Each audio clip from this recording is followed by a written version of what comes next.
पाठ 5 महायज्ञ का पुरस्कार।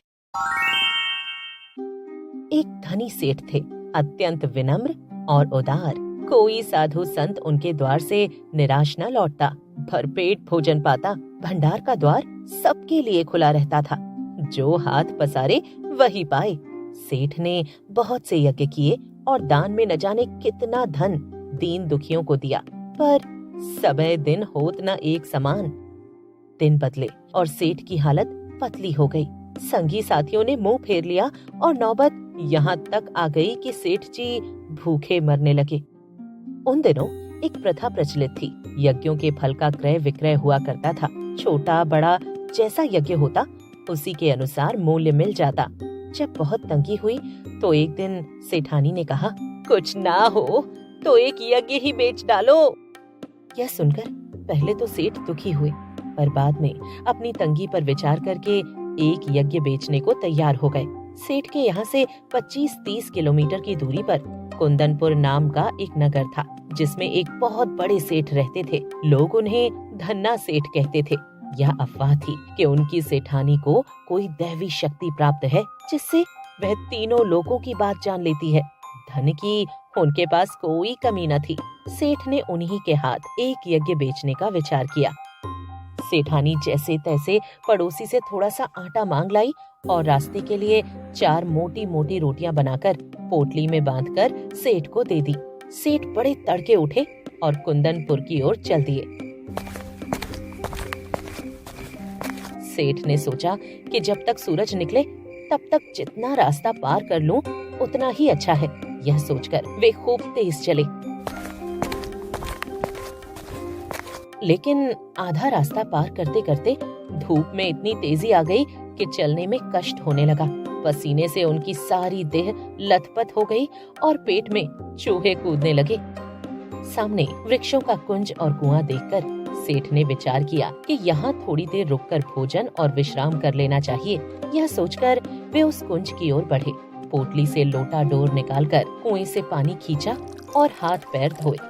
इसके बाद एक लोटा पानी लेकर एक पेड़ के नीचे आ बैठे और खाने के लिए रोटी निकालकर कौर तोड़ने ही वाले थे कि क्या देखते हैं, निकट ही कोई हाथ भर की दूरी पर एक कुत्ता पड़ा छटपटा रहा है। बेचारे का पेट कमर से लगा था। सेठ को रोटी खोलते देख वह बार बार गर्दन उठाता, पर दुर्बलता के कारण उसकी गर्दन बार बार गिर जाती थी। यह देख सेठ का हृदय दया से भर आया। बेचारे को कई दिन से खाना नहीं मिला दिखता है, तभी तो यह हालत हो गई है। सेठ ने एक रोटी उठाई और कुत्ते के सामने डाल दी। कुत्ता भूखा तो था ही, धीरे धीरे सारी रोटी खा गया। अब उसके शरीर में थोड़ी जान आती दिखाई दी। वह मुंह उठाकर सेठ की ओर देखने लगा। उसकी आंखों में कृतज्ञता थी। सेठ ने सोचा कि एक रोटी उसे और खिला दूं, तो फिर यह चलने फिरने योग्य हो जाएगा। यह सोच सेठ ने एक रोटी उठाई और टुकड़े टुकड़े करके उसे खिला दी। 2 रोटियां खाने के बाद कुत्ते के शरीर में शक्ति आ गई और खिसकता खिसकता वह सेठ के समीप आ गया। सेठ ने देखा अभी भी वह अच्छी तरह नहीं चल पा रहा है। आसपास कोई बस्ती भी नहीं दिखाई दे रही थी। सेठ ने सोचा, इसे एक रोटी और दे दूं तो फिर यह अच्छी तरह चल फिर सकेगा।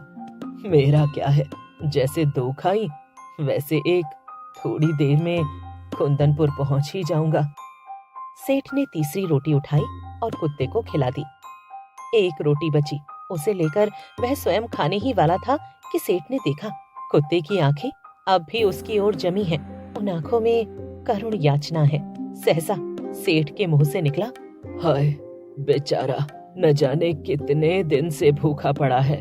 उनके मन में आया, मेरा काम तो पानी से भी चल सकता है। इस बेचारे मूक और बेबस जीव को एक रोटी और मिल जाए तो फिर निश्चय ही इसमें इतनी ताकत आ जाएगी कि किसी बस्ती तक पहुंच सके। सेठ ने अधिक सोच विचार नहीं किया और वह अंतिम रोटी भी कुत्ते को खिला दी। स्वयं एक लोटा पानी पीकर तथा थोड़ा विश्राम करके अपना रास्ता पकड़ लिया। दिया जले सेठ कुंदनपुर पहुँचे। धन्ना सेठ की हवेली पर गए तो उन्होंने उठकर सेठ का स्वागत किया। पूछा, कहो सेठ, कैसे आना हुआ? सेठ ने कहा। संकट में हूँ और एक यज्ञ आपके हाथ बेचने आया हूँ। इतने में धन्ना सेठ की पत्नी ने आकर सेठ को प्रणाम किया और बोली, सेठ जी, यज्ञ खरीदने के लिए तो हम तैयार हैं, पर आपको अपना महायज्ञ बेचना होगा। महायज्ञ? सेठ ने आश्चर्य से कहा। हाँ, वही जो आज आपने किया है, धन्ना सेठ की पत्नी ने कहा। सेठ बड़े आश्चर्य में पड़ गया। महायज्ञ? और आज? वे समझ गया कि उसका मजाक उड़ाया जा रहा है। वह विनम्र भाव से बोले, आप आज के महायज्ञ की कहती हैं? मैंने तो पिछले कई वर्षों से कोई यज्ञ नहीं किया है। मेरी स्थिति ऐसी नहीं थी। धन्ना सेठ की पत्नी ने गंभीर भाव से कहा, नहीं सेठ जी, आज आपने भारी महायज्ञ किया है। महाराज, उसे बेचोगे तो हम खरीद लेंगे, नहीं तो नहीं। सेठ को निश्चय हो गया कि इन लोगों को यज्ञ खरीदना नहीं है, इसीलिए ऐसी बातें कर रहे हैं। क्या सोचते हो सेठ जी, बोलो, राजी हो? धन्ना सेठ की पत्नी ने पूछा। सेठ ने खिन्न होकर कहा, सेठानी जी, हंसी छोड़िए, काम की बात कीजिए। वर्षों से मैंने यज्ञ नहीं किया है, आप आज की बात कहती हैं। सेठानी ने समझाया, आज रास्ते में 4 रोटियां स्वयं ना खाकर भूखे कुत्ते को खिला दी। यह महायज्ञ नहीं तो और क्या है? कुछ पाने की इच्छा से धन दौलत लुटाकर किया गया यज्ञ सच्चा यज्ञ नहीं होता है। निस्वार्थ भाव से किया गया कर्म ही सच्चा यज्ञ, महायज्ञ है। क्या आप उसे बेचने के लिए तैयार हैं? सेठ मानो आसमान से गिरे। भूखे को अन्न देना सभी का कर्तव्य है, इसमें यज्ञ जैसी क्या बात है? क्या विचार है सेठ जी, यह महायज्ञ बेचना है कि नहीं? सेठानी ने पूछा। सेठ ने कोई उत्तर नहीं दिया, चुपचाप पोटली उठाई और हवेली से बाहर चले आए। उन्हें मानवोचित कर्तव्य का मूल्य लेना उचित न लगा। कुंदनपुर की धर्मशाला के चबूतरे पर भूखे पेट जैसे तैसे रात बिताकर पाँव फटे वहाँ से चलकर अगले दिन शाम को सेठ अपने घर आ पहुँचे। सेठानी बड़ी बड़ी आशाएं लेकर बैठी थी। सेठ को खाली हाथ वापस आया देखकर आशंका से कांप उठी। वह बोली, क्यों, धन्ना सेठ मिले? सेठ ने सारी कथा सुनाई। सुनकर सेठानी की सारी वेदना न जाने कहाँ विलीन हो गई। हृदय उल्लसित हो उठा। विपत्ति में भी सेठ ने धर्म नहीं छोड़ा। धन्य है मेरे पति, सेठ के चरणों की रज माथे पर लगाते हुए बोली, धीरज रखें, भगवान सब भली करेंगे। दिया बत्ती का समय हुआ। सेठानी दिया जलाने उठी कि रास्ते में किसी चीज की ठोकर लगी। सेठानी गिरते गिरते बची। जैसे तैसे दिया जलाकर देखा कि दहलीज के सहारे लगे फर्श के पत्थर का चौका ऊपर उठाया है। उस पर लोहे का एक कुंदा लगा रहता था। ऊपर उठने के कारण उससे सेठानी को ठोकर लग गई। सेठानी ने सेठ को आवाज दी, देखो, फर्श का एक चौका उखड़ गया है, इसे जमा दो। सेठ ने चौके को ठीक तरह से जमाने के लिए उसमें लगे कुंदे को उठाया तो नीचे तहखाने की सीढ़ियां दिखाई दी। अरे, यहाँ तो तहखाना है, हमें इसका पता ही नहीं था। दिया हाथ में लेकर सेठ सेठानी तहखाने में उतरे। आखिरी सीढ़ी उतरते ही प्रकाश से उनकी आंखें चौधियाने लगी। तहखाने में छोटे बड़े कलसे रखे थे, जिनमें सोने चांदी के सिक्के भरे थे। यह देख दोनों के पांव वहीं जम गए। उनके मुंह से बोल तक न निकला। कुछ देर बाद सेठानी की चेतना लौटी। बोली, प्राणनाथ, यह आपके महायज्ञ का पुरस्कार है।